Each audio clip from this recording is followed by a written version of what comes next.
AIIMS ಕಿಚನ್ಗೆ ಸ್ವಾಗತ. ಇವತ್ತು ತುಂಬಾ ಸುಲಭವಾಗಿ ವೆಜ್ ಫ್ರೈಡ್ ರೈಸ್ ಮಾಡ್ತಾ ಇದ್ದೀನಿ. ತುಂಬಾ ಚೆನ್ನಾಗಿರುತ್ತೆ. ಸಾಸ್ ಏನು ಉಪಯೋಗಿಸ್ತಲೇ ಮಾಡ್ತಾ ಇರೋವಂಥದ್ದು ತುಂಬ ಚೆನ್ನಾಗಿರುತ್ತೆ. ಕಡಿಮೆ ಇಂಗ್ರೀಡಿಯೆಂಟ್ಸು ಕೂಡ. ಮಕ್ಕಳ ಲಂಚ್ ಬಾಕ್ಸ್ಗೆ ಸೂಪರ್ ಆಗಿರೋಂಥ ಬ್ರೇಕ್ಫಾಸ್ಟ್ ಇದು. ಬನ್ನಿ ಇವಾಗ ಹೇಗೆ ಮಾಡೋದು ಅಂತ ನೋಡೋಣ. ನಾನಿಲ್ಲಿ ಬಾಣಲಿ ತೊಗೊಂಡಿದ್ದೀನಿ, ಅದಕ್ಕೆ ಎಣ್ಣೆಯನ್ನು ಸೇರಿಸ್ಕೊತಾ ಇದ್ದೀನಿ.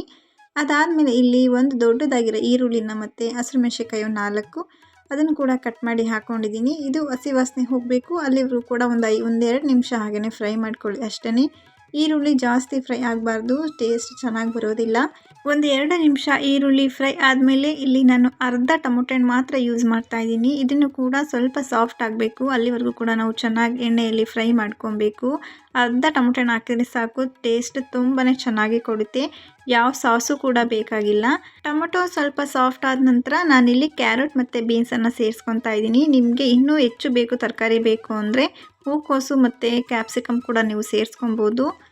ಹಾಕ್ಕೊಂಡಾದ್ಮೇಲೆ ನೀರನ್ನು ಸೇರಿಸ್ದಲೇ ಹಾಗೆಯೇ ಎಣ್ಣೆಯಲ್ಲೇ ಫ್ರೈ ಮಾಡ್ಕೊಳ್ಳಿ, ತುಂಬ ಚೆನ್ನಾಗಿ ಬರುತ್ತೆ. ಕ್ಯಾರೆಟ್ ಮತ್ತು ಬೀನ್ಸು ಎಲ್ಲ ಜಾಸ್ತಿ ಬೇಯಬಾರ್ದು, ಸ್ವಲ್ಪ ಮಟ್ಟಿಗೆ ಬೆಂದರೆ ಸಾಕು. ನಮಗೆ ಫ್ರೈಡ್ ರೈಸ್ ಅಂದರೆ ನಮಗೆ ತರಕಾರಿ ಬಾಯಿಗೆ ಸಿಗ್ತಾ ಇರಬೇಕು, ಆಗ ತುಂಬ ಚೆನ್ನಾಗಿ ಬರುತ್ತೆ. ಇದಾದಮೇಲೆ ಇಲ್ಲಿ ನಾನು 2 ಸ್ಪೂನಿನಷ್ಟು ಶುಂಠಿ ಬೆಳ್ಳುಳ್ಳಿ ಪೇಸ್ಟನ್ನು ಸೇರಿಸ್ಕೊತಾ ಇದ್ದೀನಿ ಮತ್ತು 1 ಸ್ಪೂನಿನಷ್ಟು ಉಪ್ಪನ್ನು ಕೂಡ ಹಾಕ್ಕೊಂಡಿದ್ದೀನಿ.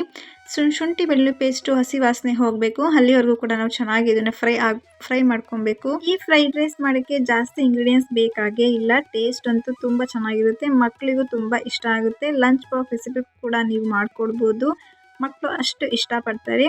ಶುಂಠಿ ಬೆಳ್ಳುಳ್ಳಿ ಪೇಸ್ಟ್ ಫ್ರೈ ಆದಮೇಲೆ ನೆಕ್ಸ್ಟ್ ಇವಾಗ ನಾನು ಇದಕ್ಕೆ ಗರಂ ಮಸಾಲ ಮತ್ತು ಧನಿಯಾ ಪುಡಿಯನ್ನು ಸೇರಿಸ್ಕೊತಾ ಇದ್ದೀನಿ. 1 ಸ್ಪೂನಷ್ಟು ಧನಿಯಾ ಪುಡಿ, ಅರ್ಧ ಸ್ಪೂನಷ್ಟು ಗರಂ ಮಸಾಲ.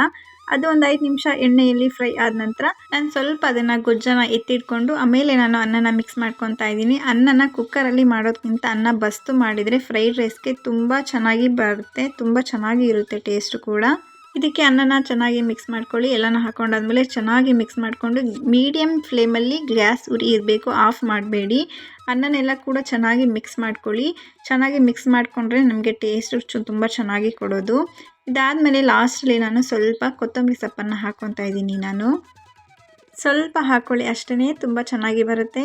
ಫಸ್ಟನ್ನೇ ಹಾಕ್ಕೊಂಡ್ರೆ ಅದ್ರ ಫ್ಲೇವರ್ ಇರೋದಿಲ್ಲ, ಅದಕ್ಕೆ ಲಾಸ್ಟಲ್ಲಿ ಹಾಕ್ಕೊತಾ ಇದ್ದೀನಿ.